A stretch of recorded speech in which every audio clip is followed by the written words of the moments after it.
ശ്രീ റജി ലൂക്കോസ്, ഒരു കാര്യം, നിബിൻ ഇവിടെ പറഞ്ഞ യുക്തിഭദ്രമെന്ന് തോന്നിപ്പിക്കാവുന്ന അല്ലെങ്കിൽ ബി ജെ പിക്കാരെയെങ്കിലും വിശ്വസിപ്പിക്കാവുന്ന തരത്തിലുള്ളൊരു വാദം എന്നത്, നിങ്ങൾ നേരത്തെ VVPAT കുറിച്ച് പറഞ്ഞു, വോട്ടേഴ്സ് മെഷീനെ കുറിച്ച് പറഞ്ഞു, ഇതൊക്കെ തീർന്നു, ഇപ്പോഴിതാ കള്ളവോട്ടിൻ്റെ കാര്യം പറയുന്നു. ജയിച്ചു കഴിയുമ്പോൾ തോറ്റവൻ്റെ കൊതിക്കറിവ്, അത് മാത്രമായാണോ ഈ വിഷയത്തെ കാണേണ്ടത്? അത് അങ്ങനെ പറയുന്ന ബി ജെ പിക്ക് എന്തുണ്ട് നിങ്ങളുടെ പക്കൽ ഉത്തരം? ഇല്ല, അത്തരം കാര്യങ്ങൾക്ക് ഒരു മറുപടി ഇറക്കിക്കുന്നില്ല. കാരണം ഇന്ത്യയിലെ ഇലക്ഷൻ കമ്മീഷൻ VVPAT കോടിക്കണക്കിന് VVPAT കത്തിച്ച കഥകളൊക്കെ നമുക്കറിയാം. ഇതിനെക്കുറിച്ച് കോടതി വരെ ചോദിച്ചപ്പോൾ അത് ഞങ്ങളുടെ കയ്യിൽ ഇല്ലാന്ന് പറഞ്ഞ ചരിത്രങ്ങളാണ്. അപ്പൊ അതുകൊണ്ട് അതിനെക്കുറിച്ചൊന്നും മറുപടി ഇറക്കിക്കുന്നില്ല. പക്ഷെ പ്രശ്നം അതല്ല. പ്രശ്നം എന്ന് പറയുന്നത് ഇലക്ഷൻ കമ്മീഷനെ തന്നെ ഇവർ അട്ടിമറിച്ചു. സ്വതന്ത്ര ഇന്ത്യയുടെ ഭരണഘടനയിൽ വിവാദം ചെയ്തിരിക്കുന്ന അംബേദ്കർ എഴുതി വെച്ചിരിക്കുന്നത് പ്രധാനമന്ത്രി, സുപ്രീം കോടതി ചീഫ് ജസ്റ്റിസ്, ദെൻ അവിടെ പ്രതിപക്ഷ നേതാവ്. അതിൽ സുപ്രീം കോടതി ചീഫ് ജസ്റ്റിസിനെ ഒഴിവാക്കിക്കൊണ്ട് ക്യാബിനറ്റ് മന്ത്രിയെ ആഡ് ചെയ്തപ്പോൾ തന്നെ ഇന്ത്യയിലെ ജനാധിപത്യവും തെരഞ്ഞെടുപ്പും അട്ടിമറിക്കാനാണെന്നുള്ളവരും പകൽ പോലെയുള്ള വെളിച്ചത്തായി കഴിഞ്ഞു. 2019 ഇവർ അധികാരത്തിലേറിയ തട്ടിപ്പിലൂടെയാണെന്നുള്ളവരും ക്ലിയർ ആയിട്ട് തന്നെ നമ്മുടെ നാട്ടിൽ തെളിവ് സഹിതം പുറത്തു വന്നു. ഇനി രണ്ടാമത്തെ വസ്തുത എന്ന് പറയുന്നത്, ഇലക്ഷൻ കമ്മീഷനിൽ പ്രവർത്തിക്കുന്നവരാരാ? ഇവരുടെ കീഴിൽ വർക്ക് ചെയ്തിരിക്കുന്ന ഇവരുടെ ഉപാസകരാണ് ഇപ്പോൾ ഇലക്ഷൻ കമ്മീഷൻ പ്രവർത്തിക്കുന്നത്. TN ശേഷനൊക്കെ ഇലക്ഷൻ കമ്മീഷനായിരുന്ന ഒരു കാലത്തോടെയാണ് ഈ ജനാധിപത്യം കടന്നുപോയെന്ന് ഓർക്കുമ്പോഴത്തേക്കും ഇന്ത്യൻ ജനാധിപത്യത്തിനെ ചവിട്ടി മതിച്ച് അസ്തമിപ്പിക്കുന്നതിന്റെ എല്ലാവിധ തെളിവുകളും പുറത്തു വന്നു. 63 ലക്ഷം സാധാരണക്കാരനെ ഒരു വിഭാഗത്തിൽപ്പെട്ട ജനങ്ങളുടെ വോട്ടവകാശം പോലും നിഷേധിച്ച ഇലക്ഷൻ കമ്മീഷൻ ബീഹാറിൽ എങ്ങനെയാണ് നിഷേധിച്ചത്? പൊതുവെ രാജ്യം മുഴുവനും ഒരു വോട്ടേഴ്സ് ID-യിൽ പേരുണ്ടെന്നുണ്ടെങ്കിൽ, അല്ലെങ്കിൽ വോട്ടേഴ്സ് ലിസ്റ്റിൽ പേരുണ്ടെന്നുണ്ടെങ്കിൽ, നമ്മുടെ ID എന്ന് പറയുന്നത് ആധാർ കാർഡ് അല്ലെങ്കിൽ പാസ്പോർട്ട് അല്ലെ റേഷൻ കാർഡ് അല്ലെങ്കിൽ ഡ്രൈവിംഗ് ലൈസൻസ്, ഏതെങ്കിലും ID കാണിച്ചാൽ മതി.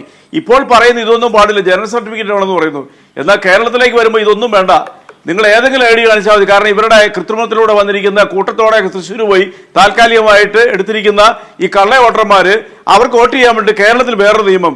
ഈ രാജ്യത്ത് എന്ന് പറയുന്നത് കേരളം ഉഗാണ്ടയാണെന്ന് പ്രിയപ്പെട്ട സുഹൃത്ത് ചോദിച്ചു. സുഹൃത്തെ, കേരളം ഉഗാണ്ടയല്ല. അടിയന്തരാവസ്ഥയ്ക്ക് ശേഷം ഇന്ത്യ ഈ ജനാധിപത്യ ബലം കിട്ടവരെ ഇവിടുന്ന് ജനാധിപത്യത്തിന്റെ മെയിൻ സ്ട്രീമിൽ നിന്ന് ഓടിച്ച ഒരു ചരിത്രം ഇന്ത്യക്കുണ്ട്. നിങ്ങളുടെ സർക്കാർ തകർച്ചയുടെ വക്കിലെത്തിയിരിക്കുന്നു. 300 പ്രതിപക്ഷത്തെ MP-മാർ മഹത്തായ ലോകം ആദരിക്കുന്ന ഇന്ത്യൻ ജനാധിപത്യത്തിന്റെ ശ്രീകോവിലായ പാർലമെന്റിന് മുമ്പിൽ ചരിത്രത്തിൽ ആദ്യമായിട്ട് പ്രതിഷേധ പ്രകടനം നയിച്ചു. നിങ്ങൾ പോലീസിനെ കൊണ്ട് നേരിട്ടു. അത് ഉഗാണ്ടയിലെ ഇദിയമീൻ ചെയ്തതാ. താങ്കൾ ആ ഉഗാണ്ട ഉദ്ധരിച്ചു നന്നായി. ഇദിയമീന്റെ അറിയാമല്ലോ, 24 hours എൻ്റെ എയർപോർട്ട് എന്ന് പറയുന്ന ഒരു പുസ്തകം താങ്കൾ വായിക്കണം. അതിനകത്ത് ഇത് മുഴുവൻ എഴുതി വെച്ചിട്ടുണ്ട്. അയാൾ എങ്ങനെ ഭരിക്കണം, ഇസ്രായേലിൽ നിന്നുള്ള ആ സംഭവങ്ങളല്ല, ഇവാക്വേഷനൊക്കെ, അതിനെക്കുറിച്ച് ഞാൻ പോകുന്നില്ല. അത് അങ്ങ് വായിച്ചിട്ടുണ്ടാവും ഞാൻ പ്രതീക്ഷിക്കുന്നു. അപ്പൊ നിങ്ങൾ മനസ്സിലാക്കും, ഉഗാണ്ടയല്ലത്. താങ്കൾ ഉഗാണ്ടയെ കുറിച്ച് പറഞ്ഞ വളരെ കൃത്യമായ നിരീക്ഷണമാണ്. ഉഗാണ്ടൻ ഭരണകൂടത്തിന്റെ ഇപ്പോൾ ഉഗാണ്ട ജനാധിപത്യ ഇദിയമീന്റെ ഭരണകൂടത്തിന്റെ തനിപ്പതിപ്പുകൾ താങ്കളുടെ മനസ്സിലുള്ളത് കൊണ്ടാണ് ഉഗാണ്ടയിലും താങ്കൾ ഉദ്ധരിച്ചത്. അത് എത്ര മോശമായി പോയതറിയോ? ഇനി ഏറ്റവും പ്രധാനപ്പെട്ട കാര്യം എന്ന് പറയുന്നത്, സുരേഷ് ഗോപി എന്ന് പറയുന്ന വ്യക്തി ആരാ?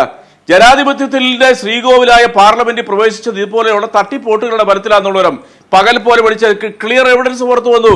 അദ്ദേഹം ഭരണഘടന സത്യം പറഞ്ഞാൽ എങ്ങനെയല്ലേ എഴുതിയിരിക്കുന്നത്? അദ്ദേഹത്തിന് 2 തോട്ടുണ്ട്. 2 തോട്ടുള്ള ഒരു വ്യക്തി എങ്ങനെയാണ് ഇന്ത്യൻ പാർലമെന്റിൽ പ്രവേശിക്കുന്നത്? അപ്പൊ താങ്കൾ പറയും ഒരു സ്ഥലത്തെ വോട്ട് സൗകര്യാർത്ഥം വേറൊരു സ്ഥലത്ത്, അങ്ങനെയൊന്നും പറ്റില്ല സുഹൃത്തെ. 6 മാസം സ്ഥിരതാമസം കാണിക്കുന്ന സർട്ടിഫിക്കറ്റ് വേണം. അതോടൊപ്പം തന്നെ നിലവിലുള്ള എവിടെയാണ് വോട്ടവകാശമുള്ളത് അവിടുത്തെ വോട്ടവകാശത്തിന്റെ ഡോക്യുമെന്റ്സ് താങ്കൾ കൊടുക്കണം. അല്ലാണ്ട് കാണുന്ന സ്ഥലത്തൊന്നും പോയി വോട്ടവകാശം കാണാൻ പറ്റത്തില്ല. അങ്ങനെയുള്ള ഈ സുരേഷ് ഗോപി ഇന്ത്യൻ പാർലമെന്റിൽ സത്യപ്രതിജ്ഞ ചെയ്തു. ഇന്ത്യയിലെ ഒരു സഹമന്ത്രിയായിട്ട് കേന്ദ്രമന്ത്രിയായിട്ട് ഇപ്പോൾ തുടരുന്നത് വാസ്തവത്തിൽ ഭരണഘടനാ വിരുദ്ധമാണ്. എത്രയും വേഗം രാജിവെച്ചു പോകണം. ഒന്ന്. രണ്ടാമത്, തൃശ്ശൂരിൽ 60,000 കള്ളവോട്ടുകൾ ഇതുപോലെ തന്നെ ആലത്തൂരിന്, അതായത് ഇതിന്റെ അതിർത്തി പ്രദേശം ആലത്തൂരിൽ നിന്നൊക്കെ കൂട്ടത്തോടെ വന്ന് വോട്ട് ചെയ്യുന്നു. അത് കേവലം ദിവസങ്ങൾക്ക് മുമ്പ് ആഡ് ചെയ്യുന്നു.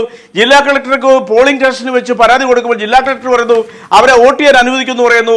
ആ ജില്ലാ കളക്ടർ ഇപ്പോൾ അമിത്ഷായുടെ പേഴ്സണൽ സ്റ്റാഫിൽ ഒരു അംഗമായി മാറിയിരിക്കുന്നു. കേന്ദ്ര തെരഞ്ഞെടുപ്പ് കമ്മീഷനും അതേപടി ആവർത്തിച്ചുകൊണ്ട് സംസ്ഥാന തെരഞ്ഞെടുപ്പ് കമ്മീഷനിൽ ബഹുമാനപ്പെട്ട VS സുനിൽകുമാർ പരാതി കൊടുത്ത് പറഞ്ഞ വാക്കെന്താ അറിയോ? ഉഗാണ്ട സ്റ്റൈലിലായിരുന്നു.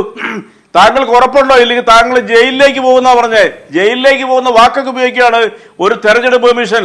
അപ്പൊ അത് ഉഗാണ്ട സ്റ്റൈൽ തന്നെ, എന്താ തർക്കിരിക്കുന്നത്? ഇനി സുരേഷ് ഗോപി ഇന്ന് മാധ്യമങ്ങളെ കണ്ടപ്പോ എന്താ പറഞ്ഞേ? 30-32 ദിവസങ്ങൾക്ക് ശേഷം എവിടെയോ പാത്തിരുന്നിട്ട് തൃശ്ശൂർ വന്നിട്ട് മാധ്യമങ്ങളെ കണ്ടപ്പോൾ അദ്ദേഹം ചോദ്യം എന്താ? അദ്ദേഹത്തിന് ശരി ചോദിച്ചില്ല, നിങ്ങൾ ആരാണ്? Go bye, clear this fellows. പോലീസിനോട് പറയുക. ഇത് പറയുന്ന സുരേഷ് ഗോപി ആരുടെ പ്രതിബിംബാന്നാണ് താങ്കൾ പറയുന്നത്? ജനാധിപത്യത്തിന്റെ ഭാഷയാണോ അദ്ദേഹം ഉപയോഗിച്ചത്? 4th എസ്റ്റേറ്റ് എന്താണെന്ന് അങ്ങേക്കറിയോ? അങ്ങനെ പാർട്ടിക്ക് അറിയോ?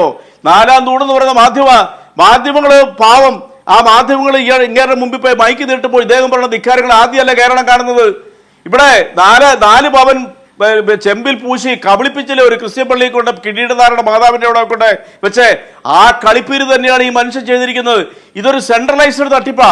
കേരളത്തിലും പുറമെ ഇവരെവിടെയെല്ലാം പ്ലാൻ ചെയ്തു അവിടെയെല്ലാം നടപ്പാക്കിയിരിക്കുന്നു. ഞാൻ ഈ ചർച്ചയിൽ ആവശ്യപ്പെടുന്നത് ഇത് തൃശ്ശൂർ മാത്രം നോക്കിയാൽ പോരാ. ഇവർ 11 സീറ്റിൽ ലോക്സഭാ തെരഞ്ഞെടുപ്പിൽ 11 നിയമസഭാ മണ്ഡലങ്ങളിൽ ഇവർ 2ാം സ്ഥാനത്തെത്തി. അതെങ്ങനെയാണ് എത്തിയത്? ഇതുപോലത്തെ തട്ടിപ്പാണെന്നുള്ളത് വ്യക്തമായി കഴിഞ്ഞു. എസ്പെഷ്യലി ആറ്റിങ്ങൽ, ആലപ്പുഴ പോലുള്ള നിയോജക മണ്ഡലങ്ങളിൽ, കായംകുളം പോലെയുള്ള CPM-ന്റെ ജനാധിപത്യ രാഷ്ട്രീയ പ്രസ്ഥാനങ്ങളുടെ ഉരുക്കുകോട്ടയിൽ നിങ്ങൾ എങ്ങനെ 2ാം സ്ഥാനത്ത് വന്നു? ഇത് തന്നെയെന്ന് സംശയിച്ച് എന്താ തർക്കിക്കുന്നത്? നിങ്ങളുടെ വിശ്വാസം നഷ്ടപ്പെട്ടു പോയി. ആ നഷ്ടപ്പെടൽ 2019 മുതലുണ്ട്. ഇപ്പോൾ ഇന്ത്യൻ പാർലമെന്റിൽ നിങ്ങൾക്ക് വേണ്ടി ഇരിക്കുന്ന MP-മാരിൽ ഭൂരിപക്ഷവും ജനാധിപത്യത്തെ അട്ടിമറിച്ചുകൊണ്ടിരിക്കുന്ന എന്തെങ്കിലും ഉളുപ്പുണ്ടോ നിങ്ങൾക്ക് ഈ കാര്യങ്ങളൊന്നും സംസാരിക്കാൻ?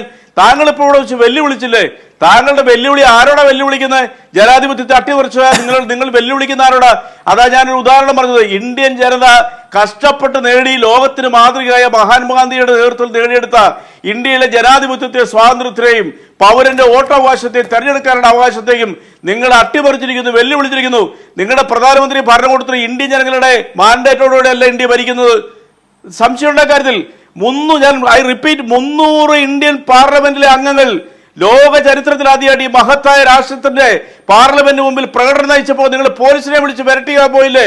ഇതാ നാളെ മുതൽ അത് ഇന്ത്യ മുന്നണി എന്ന് പറയുന്ന ജനാധിപത്യത്തിൽ വിശ്വസിക്കുന്ന 27-28 പറഞ്ഞ കക്ഷികൾ ഒറ്റക്കെട്ടായിട്ട് നാളെ മുതൽ സമര പരമ്പരകൾ നടത്തുക. ഇന്ത്യയിലെ പ്രമുഖ പട്ടണങ്ങളിൽ അവരെ ഇറങ്ങാൻ പോവാണ്. നിങ്ങളുടെ ഈ ജനാധിപത്യ ഈ ഭരണകൂടത്തെ താഴെ ഇറക്കാൻ, നിങ്ങളുടെ ഈ കൃത്രിമ മാർഗത്തിലൂടെ ഈ മഹത്തായ രാജ്യം ഭരിക്കുന്ന നിങ്ങളുടെ BJP സർക്കാരിനെ, ജനഹിതമില്ലാത്ത സർക്കാരിനെ താഴെ ഇറക്കിയിട്ടേ ഉള്ളൂ ഇന്ത്യയിലെ പ്രതിപക്ഷം അടങ്ങത്തുള്ളൂ. നിങ്ങൾ ചുമ്മാ ഇവിടെ നിന്ന് കൈനീട്ടി ഉഗാണ്ടയാണെന്ന് ചോദിച്ച് വെല്ലുവിളിക്കണ്ട. അതിനുള്ള ചങ്കൂറ്റുള്ള ജനത ഇന്ത്യയിലുള്ളവര്. നിങ്ങൾ ധ്രുവരാട്ടിയുടെ സാമൂഹ്യ മാധ്യമങ്ങളിലെ ഇത് 15, 16, 17 മില്യൺസ് കവർന്നപ്പോൾ നിങ്ങൾ ഇന്റർനാഷണൽ അല്ല ഇത് എന്താ പറയുക അന്തർദേശീയ തലത്തിൽ നിങ്ങൾ അനൗൺസ് ചെയ്തില്ല അയാളെ അറസ്റ്റ് ചെയ്ത് കൊണ്ടിരുന്നു. എന്തു പറ്റി നിങ്ങൾക്ക് അറസ്റ്റ് ചെയ്യാനായിട്ട്? ഈ ലോകത്തെ ഏതെങ്കിലും ഒരു ജനാധിപത്യ രാജ്യത്തിലെ ഭരണകൂടം സ്വതന്ത്രമായി ചിന്തിക്കുന്ന ഒരു മാധ്യമപ്രവർത്തകരെ അറസ്റ്റ് ചെയ്യാൻ നിങ്ങൾ പറയുമോ? എന്നിട്ട് നിങ്ങൾക്ക് കൊണ്ടുവരാൻ പറ്റുമോ? ഒടുവിൽ അയാളെ പാകിസ്ഥാൻകാരാണെന്ന് പറഞ്ഞ് നിങ്ങൾ വിശേഷിപ്പിച്ചില്ലേ? ആരുടെ അടുത്താണ് നിങ്ങൾ വെല്ലുവിളിക്കുന്നത്? ഇപ്പോൾ തന്നെ നിങ്ങളുടെ സംസ്ഥാനത്തെ പ്രസിഡന്റ് പറഞ്ഞ എന്താ? നിങ്ങൾക്ക് കോടതി പോയി തെളിയിക്കാൻ. മറ്റൊരാൾ പറഞ്ഞ എന്താ? മുൻ പ്രസിഡന്റ് പറഞ്ഞ എന്താ? നിങ്ങൾക്ക് തൂങ്ങിച്ചാകാൻ മേലെന്ന്.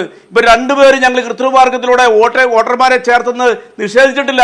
നിങ്ങൾ സമ്മതിക്കുകയാണ്. എന്നിട്ട് കേരളത്തിലെ ജനങ്ങളെ വെല്ലുവിളിക്കുകയാണ്, പോയി തൂങ്ങിച്ചത്തുകൂടെ എന്നുള്ളതും. അങ്ങനെയൊന്ന് തൂങ്ങിച്ചാകുന്നവരല്ല കേരളത്തിലെ ജനങ്ങൾ, ഇന്ത്യൻ ജനതയും. അതിനാൽ ഞാൻ അടിയന്തരാവസ്ഥ ശേഷം ഉള്ള കഥകൾ പറഞ്ഞത്. 11 സ്ഥലത്ത് നിങ്ങൾ 2ാം സ്ഥാനത്തും 9 സ്ഥലത്ത് നിങ്ങൾ വോട്ട് കൂടുതൽ നേടിയിട്ടുണ്ട് കേരളത്തിൽ. അവിടെയെല്ലാം ഈ പരിശോധനകൾ നടത്തണം.